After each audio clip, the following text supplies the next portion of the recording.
69-годишниот американец Роберт Францис Превост е избран за 267-миот папа. Habemus papam.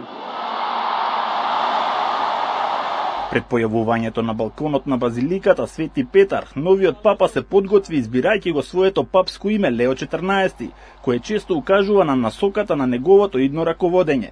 На плоштадот Свети Петар верници од целиот свет масовно пристигнаа за да го проследат неговото прво обраќање и благослов.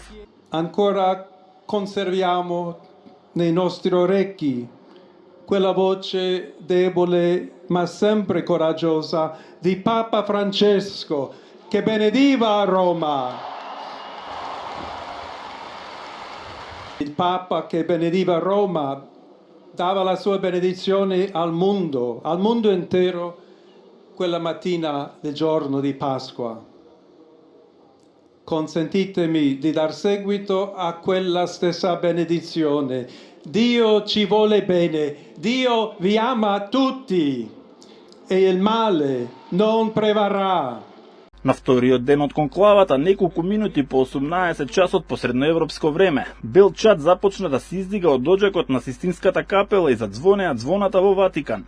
Кардиналите со двотретинско мнозинство одлучија дека Превост ќе ги води католиците ширум светот. Откако беа пребројани гласовите, гласачките ливчиња беа запалени, а на огнот беше додадена посебна хемикалија за да се создаде препознатливиот Бел Чад, символ на успешно завршениот изборен процес.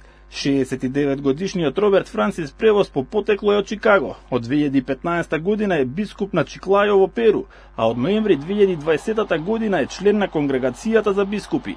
Папата Францис го повика да го наследи кардиналот Марко Уле, но и го именува за председател на Папската комисија за Латинска Америка.